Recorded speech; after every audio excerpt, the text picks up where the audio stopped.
E uma vez eu tive uma denúncia de que a mulher grávida de gêmeos foi sequestrada, tiraram os bebês e foi embora.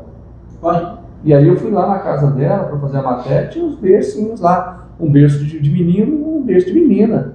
Tava ela denunciando o caso, o marido dela denunciando, o filho do marido estava lá, toda a estrutura montada, com tudo. Ela chorava, aquele negócio todo. Teoricamente era uma bomba, imagina. E aí eu tive cuidado de ligar para um amigo meu e falou assim, olha, é possível? Eu falei, na hora do trabalho de parto, sim.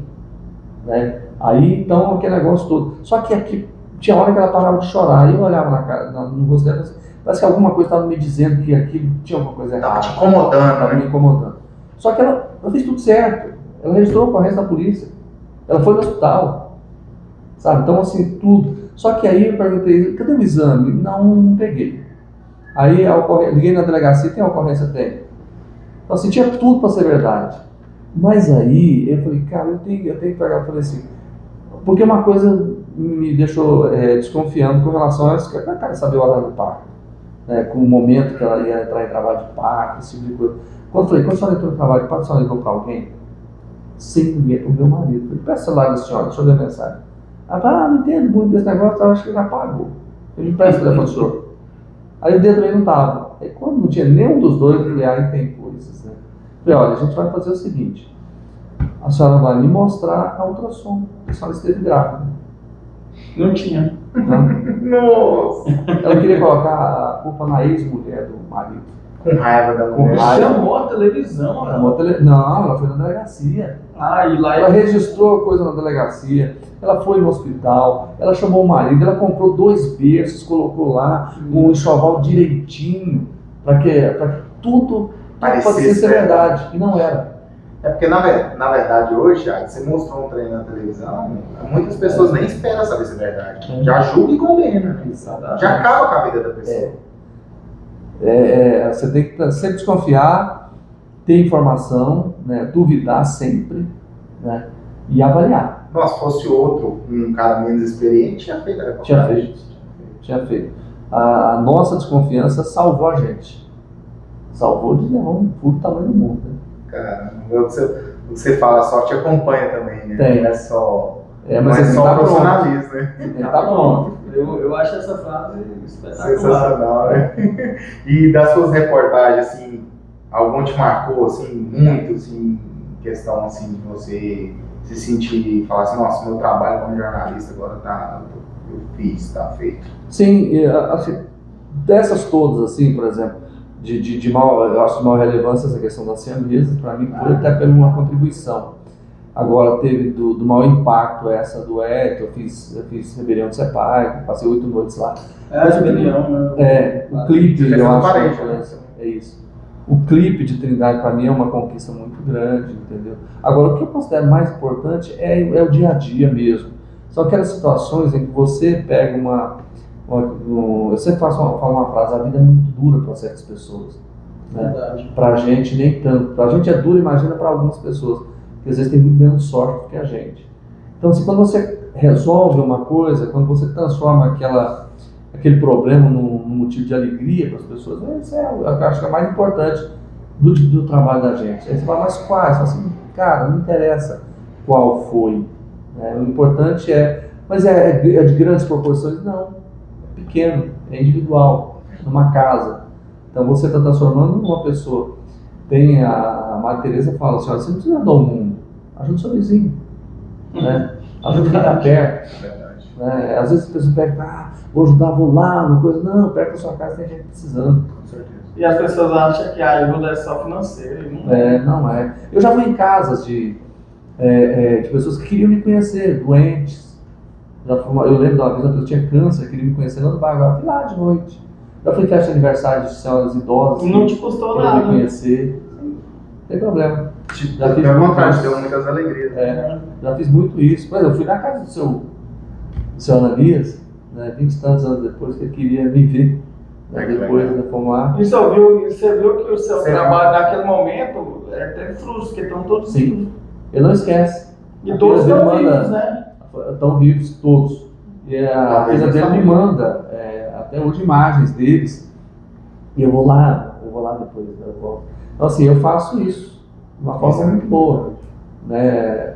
Eu acho que o que é uma forma de você retribuir. Agora, ajudar alguém a melhorar a vida dela não tem nada que paga, né? Isso é verdade. E é o que você falou, você está transformando o que Deus te deu, passando para outras pessoas, né? Exatamente. Como nós estamos retribuindo. Isso é muito importante. Hoje a gente vê aí, a própria pandemia ensinou isso pra gente, né? Que às vezes as pessoas estão precisando tanto, que às vezes uma palavra é o suficiente para ajudar aquela pessoa. Né? Exatamente. Um abraço que você manda na televisão, no rádio, né?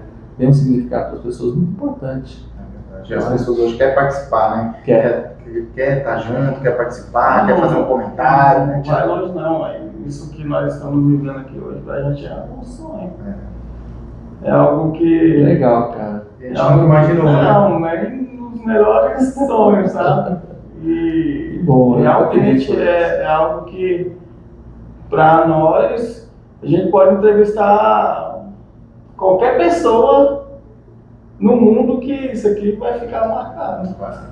Você não quer manter amigo, né? É verdade. Eu falo muito isso. Às vezes é melhor você ter amigo do que você ter dinheiro, né? Exatamente. Se seu amigo tiver dinheiro, você também tem. Mas para mim, eu vou falar uma coisa séria para você. O podcast, ele é um instrumento fantástico. Por exemplo, vocês estão aqui. Vou contar a minha história. Para mim é fantástico isso. Eu poder estar dizendo para as pessoas quem é o Jorge Eduardo. Fora das câmeras, né? Então, se vocês estão me permitindo fazer isso, então, na verdade, assim, se é bom para vocês, para mim é melhor ainda. As pessoas estão vendo vocês de outra perspectiva. Entendeu? Assim, as pessoas não sabem algumas coisas. Eu nunca escondi.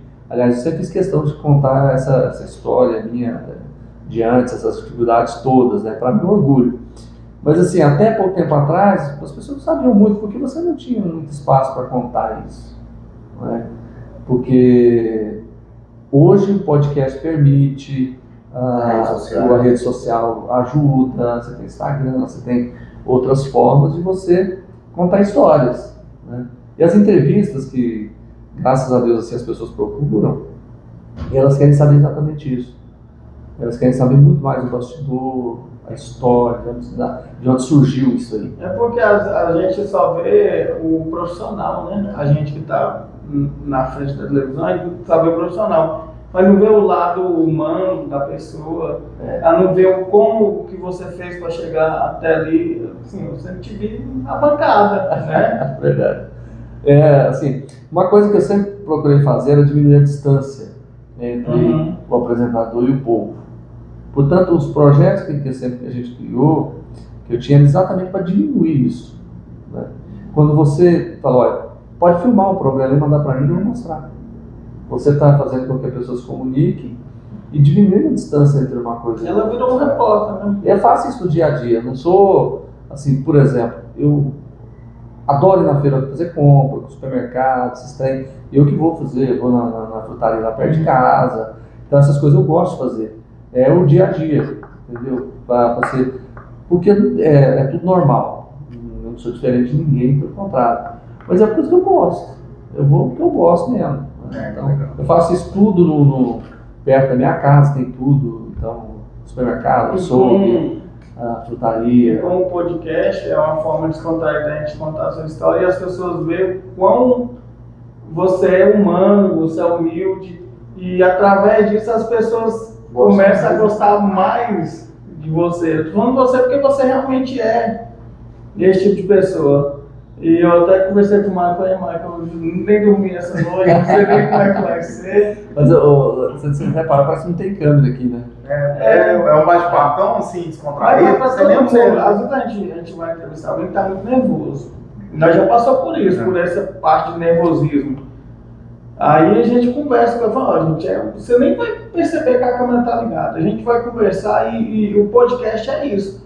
Não é uma entrevista jornalística, é uma entrevista para deixar o entrevistado à vontade. Ele pode falar o que eu quiser, o que ele achar mais interessante, algo que marcou a vida dele. E o podcast é isso que a gente quer mostrar para o pessoal que tá do outro lado, né? E vocês fazem isso muito bem, porque assim, o tempo inteiro aqui, A gente não ficou fazendo perguntas com pergunta e resposta, aquele negócio. Não fosse, não. Eu já fiz muito podcast, assim, graças a Deus, com um entrevistado, né? Então cada um é de um jeito. Cada um é de um jeito. Por exemplo, eu fiz um com o Milton Pinto Carvalho, imagina. Aí, assim, é completamente diferente. Completamente diferente. Eu já disse pra ele, você traz piada, traz coisa engraçada, porque aqui não vai falar nada sério, não. Aí eu fui pesquisar os negócios mais engraçados, algumas coisas assim, levei, né? Aí, então, assim, cada um tem um jeito, um perfil. E cada um tem um jeito de conversar. E aqui eu senti muita vontade com vocês realmente conversam. A gente tenta passar algo espontâneo para os nossos seguidores, né? Então a gente tenta papinho mesmo, num café, num almoço, é isso que a gente tenta passar para eles, né? E até para o entrevistado ficar mais à vontade, né? Sempre foi um intuito nosso deixar todo mundo que vem à vontade. Não, vocês deixam. Já só uma curiosidade que eu tenho assim muito. Vocês trabalham algum trabalho psicológico quando faz uma reportagem pesada assim do atleta, do parede? Deve ter sido muito desgastante emocionalmente.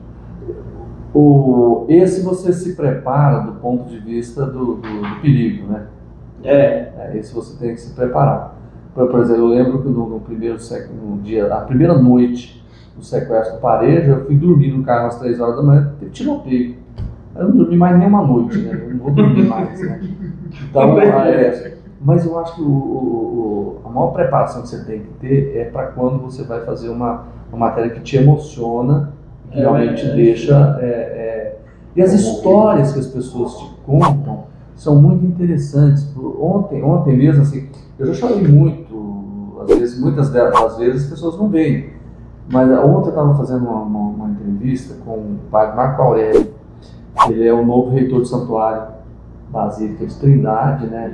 Vai ser o novo diretor da TV, essas coisas. E ele foi, durante mais de 3 anos, o diretor da Vila São Bartolomeu.